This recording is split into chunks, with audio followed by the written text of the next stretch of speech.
Welcome to Coffey Talk, real stories from real people. I'm your host, Kate Coffey-Bacon, and every Monday we'll sit down for honest conversations about successes, failures, and the lessons we learn from both. So grab your coffee, settle in, and let's talk. Welcome back to Coffey Talk. Today, we are talking about the power of a single conversation and how one spark or one conversation can fuel a lifetime of connections. We have all seen this, and I think we all have an example and story of this in our professional and personal lives.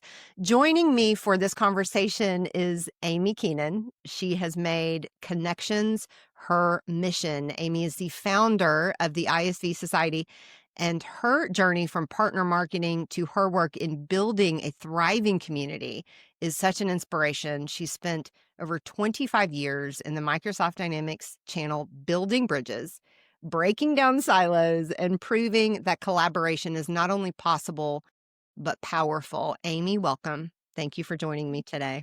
Thank you for having me. I'm so excited to chat with you. I am so excited to chat with you today. The theme of this episode is the power of a single conversation. So to kick us off, can you share a moment or a conversation where one spark really changed the direction of your career or like your life? Let's go big. Let's go big. So I wouldn't be where I am today, or I wouldn't have been even in the channel if originally, when I was going to college, I was waitressing, bartending, doing all the stuff at a restaurant that's about a mile and a half from me. And so I'd work Thursday, Friday, Saturdays. I would do I'd either bartend or I'd waitress or I'd do parties. I pretty much did it all there.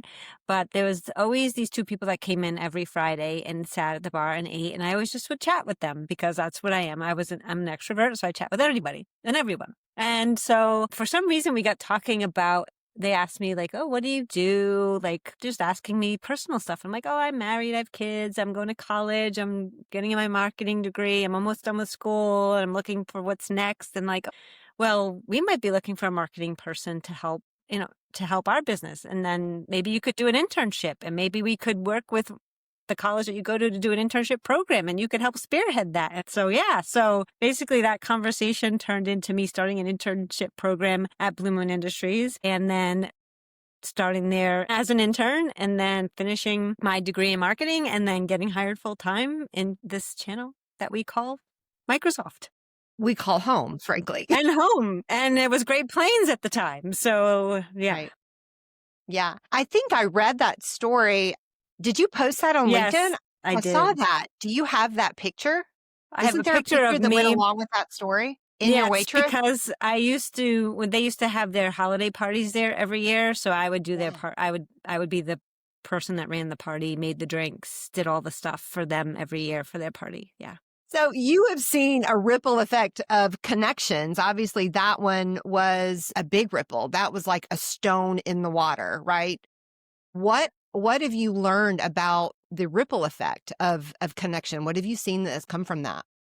Well, I feel like if I didn't even start a conversation with them, I would not even be where I am today, right? Like you have to take advantage of the opportunities in front of you because you never know what they might turn into. And that is what's so great about networking, about community, about events, about just going to a coffee shop, right? Whoever you might talk to, whoever you might run into, it could change the trajectory, the path of your life, of your career, and anything, right? So you just have to take advantage of where you are and embrace having connections and building conversations and kind of being an extrovert at times just because you never know what happened from that conversation or that new person that you may meet. You know, I have so many stories that I can share of the same. I mean, I've only been in the Dynamics channel for 3 years, and I have had so many bold conversations where I just walk up to someone or see someone in an elevator, or I think I met you at Directions like year one, and I just went up to you and I'm like, I love the work that you're doing. And you're like, okay, who are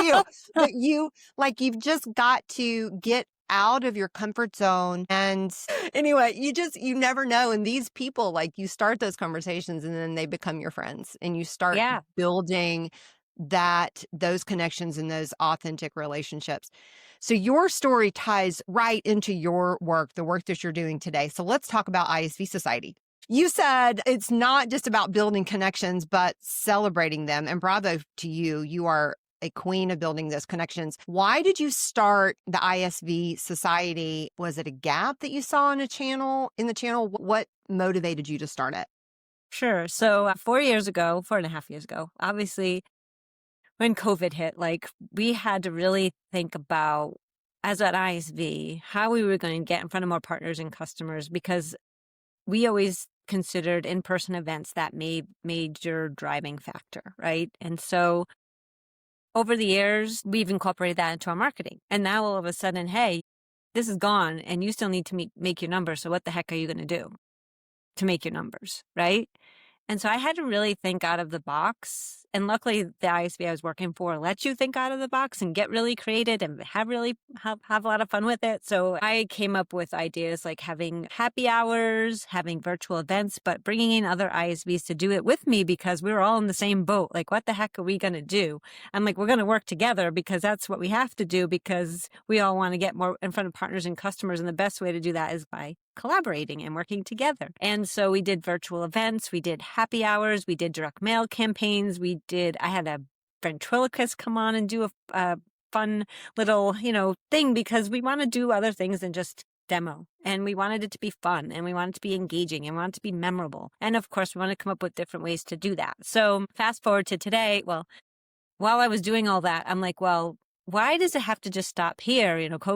COVID kind of gone away, right? Events are back. Why does it just have to stop here? Why can't we just continue keeping this momentum going? Why can't we all work together continuously throughout the year? Why can't we have one person just do all of that for us so there's no thinking about it? We know Amy's going to create the content, the images, put it all together in a nice bow and just help us promote it. And we just have to show up and present and promote it and be there. And it's just a great way to get more visibility, build our brand, work with others, and do things that we don't normally do, and keep the momentum going after events, and just keep the momentum going all year and fill in the gaps throughout the year, because events are a big piece, but they're not the only piece. We still have to do other initiatives and keep things going throughout the year and build upon what we've done and get in front of new audiences. And the best way to do that is when we're collaborating with other ISVs, because they all have their own audiences and they're all inviting to these, what we call demo days or workshops. And so you're getting your name and your brand in front of others, people that you might not have been in front of originally. If you are doing, say, a demo day like I did today, and you have 10 ISVs doing 15-minute demos, like a mini virtual event where partners and customers can see a wide variety of solutions in one little event and save them time and resources, and just a great way to see all of these different solutions and how they can help their business, then that's the magic. And we had over 70 people register for that demo day today. So webinars are not dead. It's just the way we do them. And I think collaborating with others and doing them in different ways is how it becomes successful. You and I did a webinar a couple of months ago about webinars, and they're not dead, and how to do them, how to host them, how to make them engaging and interesting. And we had a ball. We had a ball in that. We did. Yeah, it was fun. You're talking about all these different relationships you're bringing together. I'm going to call it under one digital roof, right? Mm-hmm. You're bringing all these relationships together. What is one story of connection inside of the society, the ISV Society, that has made you the most proud? I guess, it's weird because I don't celebrate anything. And I don't think, I'm like, what I'm doing here is great. And I've grown so much in the last 4 years. And sometimes I don't take a step back to reflect and see where those milestones are, or where those great things that are happening. But this year I really did decide to take a step back and just say, okay, where am I at? Like, I'm constantly thinking I have to grow, constantly get the push, like constantly putting the pressure on myself, because being an entrepreneur and being by yourself, doing this thing all by yourself, can be a little stressful. And it's been a labor of love. And I'm so lucky that I get to do what I love every day and work with ISVs. It's just my passion. But I just took a step back and just said, hey, am I really building a business over these last 4.5 years? Like, where have I come? Like, how far have I come? And I've just realized I've worked with over 50 ISVs in the last 4.5 years, and 15 new ones alone this year. And new ones are still signing up. I take that as a huge win. Realize how many were I've worked with, right? But when you take a step back and just realize, and like all of the feedback that I get from the ISVs, how I make it easy, how it's been so great to work with them, how some of them got new opportunities that they never would have had and get in front of new audiences. So I get a ton of feedback from the ISVs, which is great, but just understanding how far I've come, I feel like I just need to celebrate it a little more and not just say, oh, well, it's just 57 people. Who cares? Not,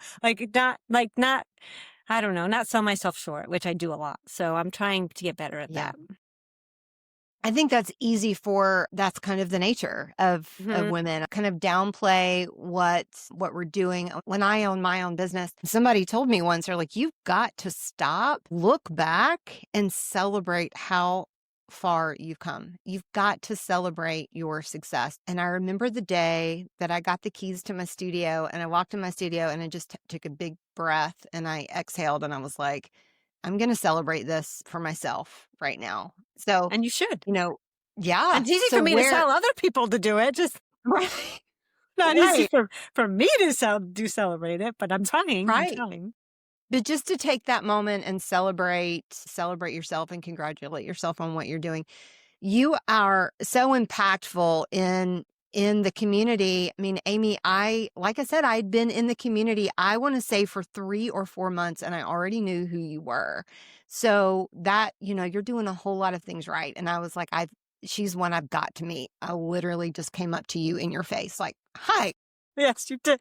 It's funny that you don't realize and the other thing I don't realize really, like the impact that I make is as until recently, I would say it was the last year and a half, it's really kind of shown, because obviously it takes time to grow a business, right? Like when I first started out, which is just to take a step back, because of the longevity, because of the relationships I'd built over the years, because of the community. Like when I started out, obviously I was like, well, who the heck is going to sign up for this? Like, I don't know. I have to reach out to all my friends, all my ISV friends that I've known for 20 years and say, hey, this is what I want to do. Would you be a part of it? And so when I got 10 people to say yes, that's when I launched it and said, okay, this is an idea that I need to move forward with. It's a good idea. So if I didn't have built that camaraderie over the years or built those relationships with people, I wouldn't have had even any ISVs to work with to begin with, to trust me with helping them and to support me. So I was so grateful for that, just having that. You are known in a space because you're doing good work, and you're respected because you're doing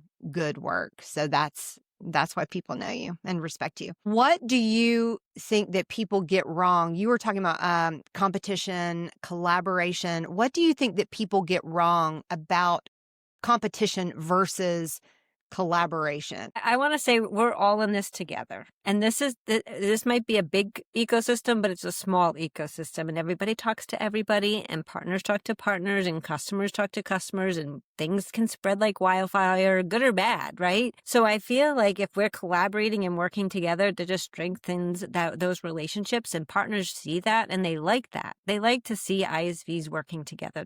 Customers like to see us working together and collaborating, and it just makes everything that much stronger. Like it just kind of gives that whole picture, paints that whole picture of who actually works together, who really is community driven, and who should I be working with, right? That's how I see it. Can you share an example of collaboration that has paid off big time for everyone that might have been involved? Well, like I talked about, today was a demo day, right? So I started the demo days last year after events to keep momentum going, because obviously you have an event. Okay, so what's next? There has to be a kind of like a sequence of things that you must do to get these partners and customers, again, to get that relationship going, to strengthen what you've talked about at the event, to build upon what you talked about at the event, to keep those touches going and keep momentum going. So I started these demo days to help with that. And basically, they're ERP specific. So like after Community Summit, we have GP Demo Day, BC Demo Day, and Finance Demo Day. And it's where 10 ISVs get to showcase a demo for 15 minutes each. So it's kind of like a flash demo. They all get to demo, show their solution. And it's just a great way to invite people to. It's a great thing for, like I mentioned, partners and customers to see something, to get a wide variety of solutions. Community Summit has over 200 sponsors. There's no way you can see and learn from every sponsor there.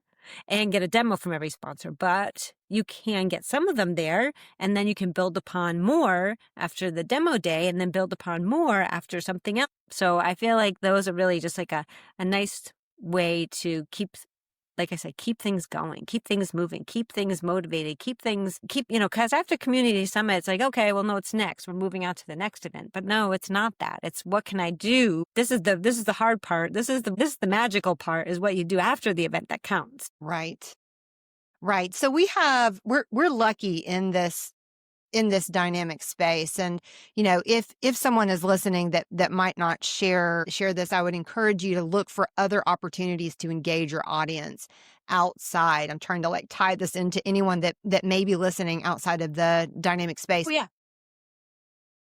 So we in the Microsoft Dynamics space have this benefit of these major events every year, and it lessens the stress for us a little bit in staying engaged in the community, because we do come together as a community probably more than in most. Mm-hmm. But if you're outside of the community, look for opportunities like what Amiee is providing, where, you can get in front of your customers or your target audience in general and just continue that conversation. Amiee, you are bridging the gap between these big events that we go to. It does matter. And after conference strategy is equally, if not more important than your pre and during conference strategy. Definitely. That after conference strategy is where all the magic happens. That conference is just the handshake. And now you've got to draw them in, and you really do pave a way for continuing that conversation. You say you've been in this space for 25 years and you still believe that community is the secret sauce. I do. I couldn't agree more. Yes. I couldn't agree more. Why do you think community still matters today? Because community is never going away. Like, there's always a virtual community, there's always in-person community, there's always ongoing community. I wouldn't be where I am today without community. And the connections you make at every event, and the connections you make online, and the connections you make on social media, it's all kind of intertwined eventually and comes all full circle together and all builds upon each other. One of my biggest pieces of networking advice for anyone is always to give, don't grab. So when you're going into any networking event, to look for how you can give back. And you do that by starting these conversations, Mm-hmm. just meeting people and talking to people. And I do a lot of volunteering in basically every group that we serve, in all end user groups and partner groups. I volunteer pretty much everywhere. I'm fortunate that I have a boss that encourages me to volunteer. It's a very big part of my job. So I've recently had a really cool thing that happened. I was able to connect the leader of one group to the leader of another group that needed each other for co-marketing. They have a lot of synergy between them, and they really do need each other to help promote each other. And it was kind of one of those moments where it was a moment of, I'm going to keep doing this. This is exhausting, but I'm going to keep doing this because it's good. Like, this is good. These people needed to know each other. And in that case, I just happened to be in the right place, right time, because I've had these conversations to be that bridge. And you do such a good job with that. You are a content queen. You are everywhere. All the things you're doing. The show notes are going to be very long because I'm just going to link everything that you're doing and everywhere that you are, so people can find you and get involved with all that you are doing to not only start conversations, Amiee, but keep them going. What is one piece of advice that you would give to someone that's starting in the Microsoft Dynamics channel? What's one piece of advice? Oh my goodness. Okay. So if I were starting out in this space brand new, I would find somebody like me, like you, who's been in the channel, who understands everything, and just explain it to me, because I need to, you need to understand it, right? I feel like if you understand everything and it kind of just gets explained to you, like everything you can even do in the Microsoft space, like we have ISVs, brand new ISVs coming into the Microsoft space from other ERPs that have no clue what's available to them, right? So if there's just like some way to just share and give, I don't know, the Cliff Notes version of what it is, what you need to know, who you need to know, what all the industry terms mean, what's a partner, how do you work with VARs, how do you work with SIs, what, like everything. Like it's just, there's so much. It's like information overload. But if you're like me, who's been in it since I was out of, in college, right? So I've kind of been this has just been inundated of me in the last 25 years. But if I wouldn't even know, like if I was coming into the space, I would be like, oh my gosh, where do I start? I don't even know what to do. Like, what does all this mean? I need somebody to just help me understand it all if they're brand new and have no clue. That's what I would say. 4 years ago, when I went to Community Summit for the first time, I knew 2 people in the room 4 years ago. This is my 4th Community Summit. I knew Diane Sager and John Rivers, and that was it. Which is wild, right? Yeah. I saw the Legends Wall at Community Summit.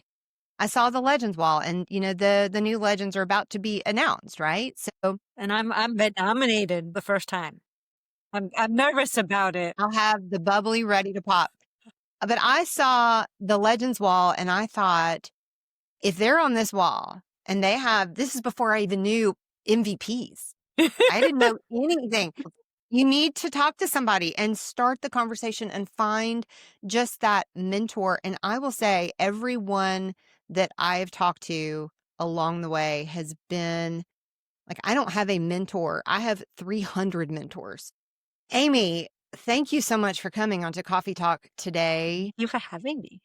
This is like, what a fun, I love just giggling with you. You're just so much fun. I'm so glad to call you my friend. Thank you for chatting with me today. Until next time, if you're listening, I'm going to give you a challenge in your professional communities. What can you do this week to start building a bridge? What can you do to start bringing people together? And I'll also throw down a challenge. Get out of your own way and start a conversation with someone. You never know where it will lead. Amiee, thank you. We'll see you next time. Thank you for joining us today on Coffey Talk. A special thanks to my guests for sharing their story, and to you, the listener, for being a part of this conversation. If you enjoyed today's episode, be sure to subscribe so you never miss a Monday morning chat. Until next time, I'm Kate Coffey-Bacon, and this has been Coffey Talk.